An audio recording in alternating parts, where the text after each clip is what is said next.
The first click was nothing. A soft, dry tap from inside the wall, like a single knuckle rapping on a stud. I was unpacking a box of my late mother's china. The good bone stuff she kept for Easter, and I told myself it was the house settling. Old houses in Pennsylvania do that. They groan, they tick, they whisper. I'd bought the property for a song after the foreclosure 3 bedrooms, a basement that smelled of wet lime, and a history I didn't bother to read past the words estate sale. The realtor mentioned the previous owner had been a shut-in, a Mr. Harrigan who died of a stroke in the living room where I now stood. I'd nodded, signed the papers, and thought, at least the floors are oak. The second click came 3 nights later. At 2:17 a.m., I know the time because I'd been lying awake listening to the furnace cycle. This time the sound was wetter, like a sticky latch being pried open, and it came from the basement door. That door is solid pine with a thumb latch, and I checked it twice before bed because I'm particular about drafts. I grabbed a flashlight from my nightstand, the one with the heavy aluminum casing, and walked the hallway in my bare feet. The air changed at the top of the basement stairs. Colder, yes, but also thicker. It smelled of turned earth and old wool. I opened the door and shone the beam down. Nothing. Concrete steps. Cobwebs.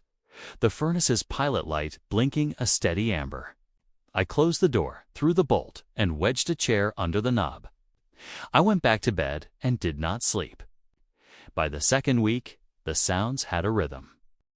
Every night between 2:15 and 2:20 a.m., I would hear the same sequence, a click from the living room wall. A pause of exactly 10 seconds, then a wetter click from the basement door. I told myself it was thermal expansion. I told myself it was a squirrel in the crawl space. I told myself a lot of things while I lay rigid under the quilt, my hand wrapped around the flashlight like a talisman. Then, on a Thursday, I found the scratch marks. They were on the inside of the basement door, down near the bottom, where the pine met the floor. 4 parallel gouges, deep enough to splinter the wood, as if someone had tried to claw their way into the basement from the kitchen side. Except I'd been in the kitchen all evening, and no one had been near that door. I ran my fingertip over the grooves. They were rough, fresh, and slightly greasy. I took a photo, sent it to my brother with a joke about raccoons, and spent the afternoon applying wood filler and a fresh coat of white paint. That night, I slept with the kitchen light on. The dream started on night 18. I'm not a superstitious person, but I remember every detail. I was standing in the basement, but it wasn't my basement.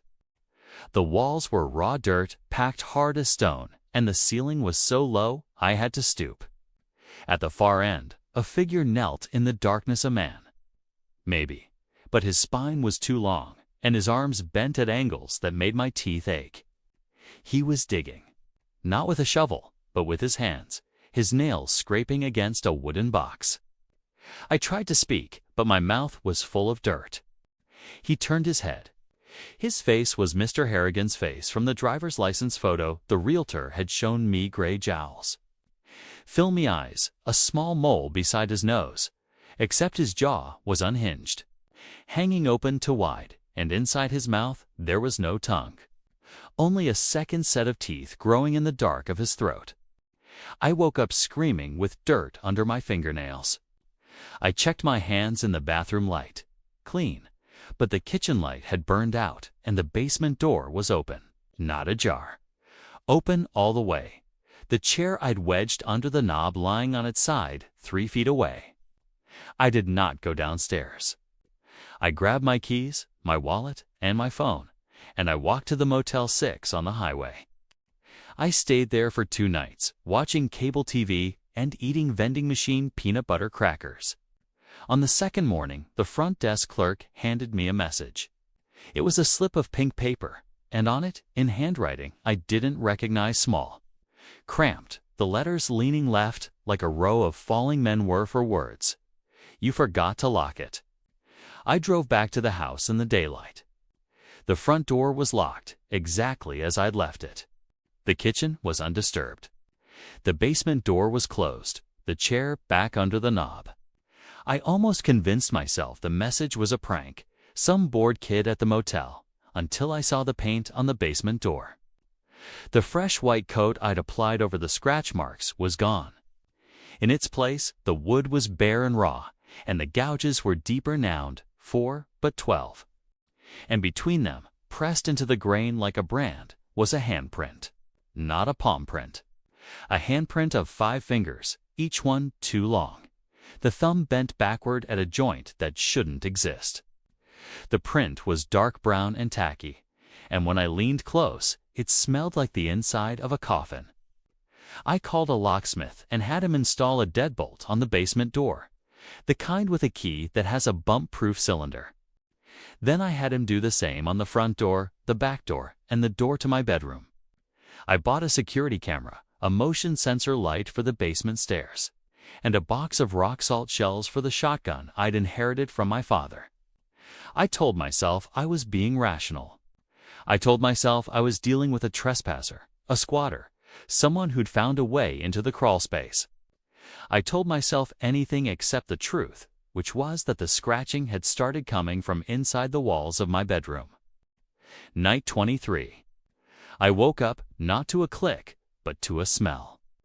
Wet earth, old wool, and underneath it, the sweet sour reek of decay.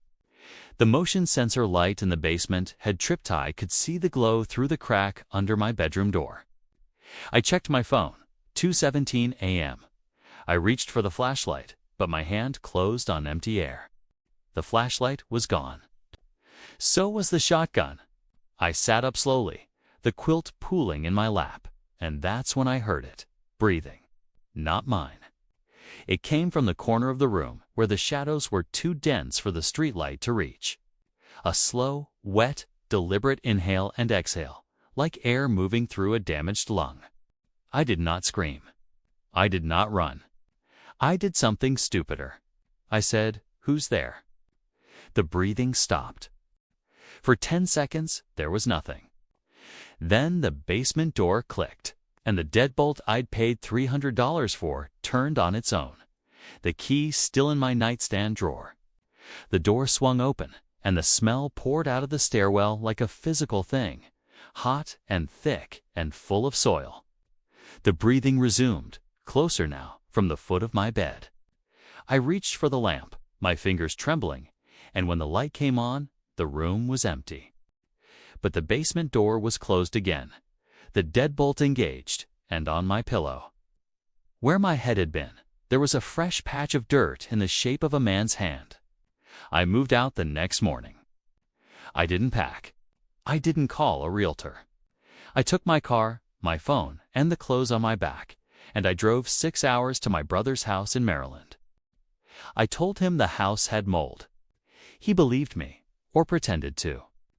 3 weeks later, the bank called to say the foreclosure process had begun. I'd stopped making payments, obviously. I told them to keep the property. I told them I never wanted to see it again. They said they'd need me to sign a form, a quitclaim deed, and they'd mail it to my brother's address. The form arrived yesterday in a padded envelope. I opened it at the kitchen table while my brother made coffee. Inside was the deed, a cover letter, and a single photograph. The photo had been taken by the security camera I'd installed, the one I'd forgotten to unplug. The timestamp read 2:17 a.m., the morning I'd fled.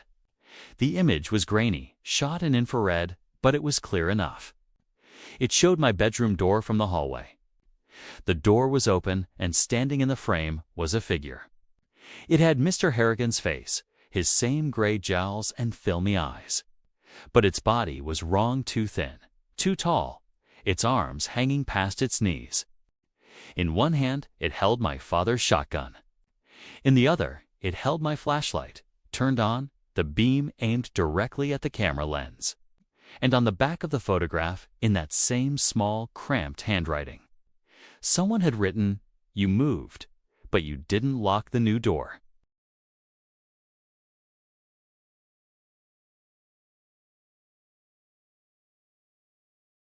The floorboards in my grandmother's house never creaked unless someone was standing on them. That was the first thing I learned after moving into her bedroom in the winter of 2004. She had died 3 weeks earlier, and the family decided I, being the only grandchild without a lease, would stay behind to handle the estate sale. The house was a Victorian thing in northern Vermont, wrapped in peeling white clapboard and buried under so many maples that sunlight only reached the yard for 2 hours each afternoon. I didn't mind the dark. What I came to mind was the sound. It started on my 5th night. I was lying awake at 2:47 a.m. I remember checking my phone because the signal had just dropped, which it never did during the day when I heard the floorboards in the hallway outside my room. Not a creak. A step. A single, deliberate compression of old wood, followed by the faintest exhale. Like someone had been holding their breath and finally let it go. I told myself it was the house settling. Old houses settle. Everyone says that. But houses don't settle in the shape of a foot. The next morning, I found my grandmother's rocking chair moved. It had always sat facing the window, looking out at the maples. Now it faced the door, directly, as if whoever had been in the hallway had walked into her bedroom, sat down, and turned to watch the entrance. I pushed it back against the wall and told myself I had sleepwalked. I had never sleepwalked in my life. By the second week, the steps had multiplied. They came every night between 2:30 and 3 a.m., always starting at the far end of the hallway near the stairs, then pacing slowly toward my room. I began sleeping with a hammer under my pillow. The rational part of me said it was for a burglar. The other part, the part that had started avoiding mirrors and closing every closet door before sunset, knew better. On the 10th night, I decided to prove there was nothing there. I set up my laptop to record audio from 2 a.m. until dawn. I placed it on the nightstand, microphone facing the hallway. At 2:47, the steps began. I lay frozen, counting them. 7 steps. A pause. 3 more. Then the exhale, this time closer. So close, I felt the air move against my face, despite the window being sealed shut for 20 years. I did not open my eyes. In the morning, I played the recording. For the first 30 minutes, there was nothing but the hum of the house, the furnace kicking on, the refrigerator cycling, the distant groan of ice shifting on the roof. Then, at 2:47 a.m., the audio changed. I heard my own breathing first, shallow and fast.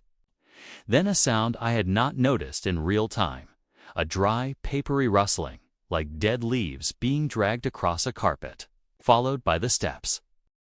But the steps were not coming from the hallway. They were coming from inside my room. The microphone had picked them up less than 2 feet away, circling the bed.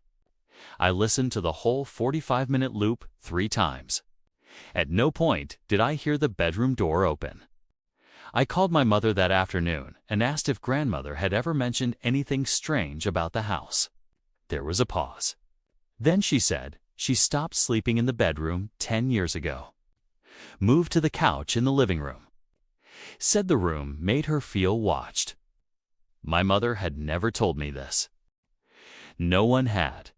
That night, I moved the rocking chair into the hallway and barricaded my door with it. I checked every window lock twice.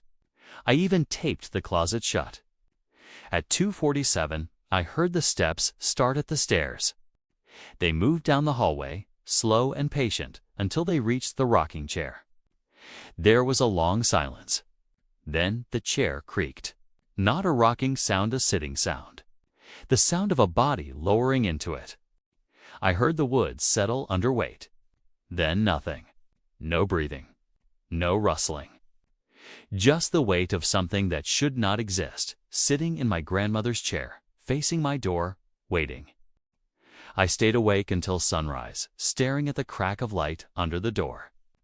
At 6:12 a.m., the chair creaked again. The weight lifted. The steps retreated down the hallway and faded into the stairs. I opened the door to find the rocking chair exactly where I had left it, except the cushion was indented. A full body's impression pressed into the fabric as if someone had sat there for hours. The indentation was too small for a man, too large for a child. It was the exact shape of my grandmother, the way she had looked in her final months, shrunk, hollow, folded into herself. I did not finish the estate sale. I packed a bag, left everything else, and drove 6 hours to my mother's apartment in Boston. That was 14 years ago. I have not returned to Vermont. The house sold eventually to a couple from New Hampshire who tore down the Victorian and built a prefab ranch. I looked up the address last month on a whim. The new owners have a blog about their renovation. In a post from 2019, the wife wrote that their basement kept flooding no matter how many times they sealed the foundation. She mentioned that the water always pooled in one corner, directly beneath where the old bedroom used to be.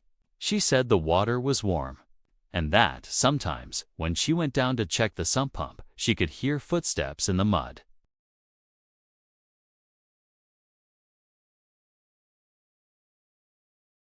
My name is Daniel Marsh, and I am not a man who believes in ghosts.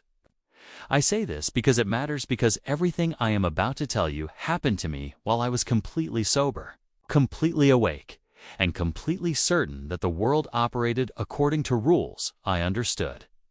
I was 34 years old. I had a degree in electrical engineering. I had never in my life experienced anything I could not explain. That changed on the 14th of November, in a water treatment facility outside of Harrisburg, Pennsylvania. During a routine overnight maintenance shift that should have taken 6 hours and instead took something from me that I have never gotten back. The facility was old. Built in the late 50s, expanded twice. Patched and rewired so many times that the blueprints no longer matched the actual layout of the building. I had worked there for 2 years as a contract technician, always during the day, always with at least 3 other people around. But Kenny Falk, the regular night shift tech, had broken his wrist falling off his porch, and the supervisor, a tired man named Gerald, who smelled permanently of instant coffee, called me on a Thursday afternoon and asked if I could cover. The pay was double. I said yes. I arrived at 11:15. The facility sat at the end of a dirt access road surrounded by a chain-link fence, with flat Pennsylvania farmland on 3 sides and a narrow creek on the 4th. In daylight, it was unremarkable. At night, the sodium lights on the exterior made everything look the color of old urine, and the hum from the pump stations was louder than I expected. Low, rhythmic throbbing that you felt in your back teeth more than heard with your ears. Gerald gave me the key card, the maintenance checklist, and a radio that he told me worked fine, even though it occasionally cut to static for no reason. He drove away at 11:30. I stood in the parking lot for a moment, listening to the pumps, watching his taillights disappear. Then I went inside. The first 2 hours were ordinary. I worked through the checklist, methodically filter inspections on the east side, pressure readings in the chlorination room, a check on the chemical storage logs. The building was warm in some sections and inexplicably cold in others, which I attributed to the age of the HVAC system. I was not nervous. I had my coffee, my clipboard, my radio. The lights in every room I entered came on without hesitation. Everything was exactly as it should be. It was around 1:40 in the morning when I went into the lower maintenance corridor, long concrete hallway that ran beneath the primary settling tanks. It was not on my checklist. I went because I had noticed, while checking a pressure gauge in the room above, that one of the readouts was slightly inconsistent, and I wanted to look at the pipe manifold below to see if there was visible corrosion or a loose coupling. I took the narrow stairs down. The lights in the corridor were fluorescent, old, and 2 of the 6 tubes were dead. The remaining 4 flickered with the particular irregularity of tubes that are a week from burning out entirely. I remember thinking I should put in a replacement request, The corridor was maybe 40 meters long. Pipes ran along both walls and across the ceiling, insulated in gray foam that had cracked and peeled over the decades. The floor was bare concrete, slightly damp near the far end, where a slow drainage issue had apparently gone unresolved for some time. I walked to the manifold I wanted to check, examined it, found nothing obviously wrong, made a note. I was turning to walk back toward the stairs when I heard, from somewhere in the direction of the far end of the corridor, past the manifold, past the wet section of floor. From the direction of what I knew was simply a cinder block wall with a locked utility door set into it. I heard someone exhale. Not a mechanical sound. Not the creak of a pipe or the fluctuation of pressure in a line. A breath. A single, slow, deliberate human exhalation. The kind a person makes when they have been holding their breath for a long time and finally release it. I stood still. I am not someone who panics. I told myself immediately, there is a rational explanation. Someone else is in the building. A security contractor, a second technician I wasn't told about, someone who had come in through another entrance. I called out. I said hello, and then I said, "This is Daniel Marsh. I'm the maintenance tech tonight. Is someone there?" My voice sounded smaller than I intended. The fluorescent lights buzzed and flickered. Nothing answered. The hum of the pumps above me continued its deep, indifferent rhythm. I walked toward the far end of the corridor. I told myself I was being professional, being thorough. The truth is, I think some part of me believed that if I didn't look, I would not be able to stop thinking about it for the rest of the night. The wet section of floor was cold through the soles of my boots. I reached the utility door. It was locked, as it should have been padlocked with a heavy master lock that showed no signs of tampering. The cinder block wall to either side of it was solid. There was nothing at the far end of the corridor. Nobody. I stood there and looked at the locked door and the unbroken wall and the ceiling of pipes, and I thought, acoustics. Old buildings do strange things with sound. Some resonance from the pump system, channeled down through the structure, had sounded briefly like a breath. That was all. I walked back to the stairs.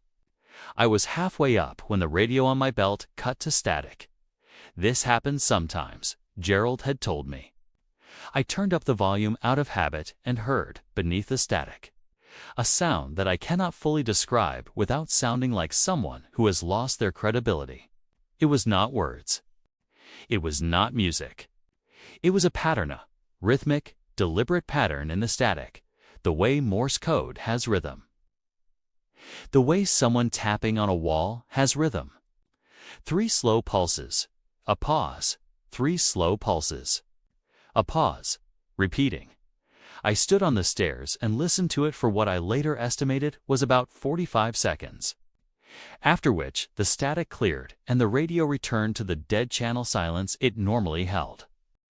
My hand was gripping the railing harder than I'd realized. I spent the next hour finishing the checklist. I moved quickly. I did not go back downstairs. At 3:20 in the morning, I was in the control room, the only room in the building with a proper chair, entering my readings into the log terminal. The control room had a large window that looked out over the interior of the primary pump station, a 2-story space full of enormous machinery, lit from above by a single working fixture out of the original 4. I was looking at the screen. I was not looking out the window. I had not been looking out the window. Then something in my peripheral vision moved, and I looked up, and I saw a man standing on the catwalk above the pump station floor. He was standing with his back to me. He was wearing dark clothing. He was not moving. He was simply standing at the railing of the catwalk, looking down at the machinery below, completely still. I watched him for several seconds, certain this time that I was seeing a real person, a trespasser, a second worker, anyone. I grabbed my radio and called Gerald. The radio gave me static, then connected. And Gerald's voice came through thick with sleep, telling me everything was fine. Nobody else was authorized on site tonight, And did I need him to call the police? I looked back through the window. The catwalk was empty. I want to be precise here. The catwalk had one entrance, a metal staircase at the far end of the pump station, which was fully visible from the control room window. In the time it took me to make that radio call, maybe 20 seconds, no one had descended those stairs. The figure was simply gone. I pressed my face close to the glass and scanned every part of the pump station I could see. Nothing. I did not go in there. I want to be honest about that. I finished my log entries with the door locked, the chair wedged under the handle, and my eyes returning to that window every few minutes until the sky outside. The high transom windows began to gray toward dawn. I filed a standard incident report. I wrote possible unauthorized entry, unverified, because I had no better language. Gerald told me the building had been having electrical issues that sometimes caused the exterior cameras to malfunction. He seemed unsurprised by everything I told him, which bothered me more than anything else about the night. I found out 3 weeks later. Not from Gerald, but from a county records database I had no specific reason to search. That a maintenance worker named Roy Elliston had died in that facility in 1987. He had gone down into the lower maintenance corridor during a night shift to check a pipe manifold and had not been found until the following morning. The coroner's report listed the cause of death as cardiac arrest. He was 51 years old. The incident report, which I read twice, noted that his body was discovered at the far end of the corridor, near the locked utility door facing the wall. I have not worked a night shift there since. I have not worked a night shift anywhere since. I know what I believe, and I know what I can prove. And I have accepted that there is a distance between those two things that I will carry for the rest of my life.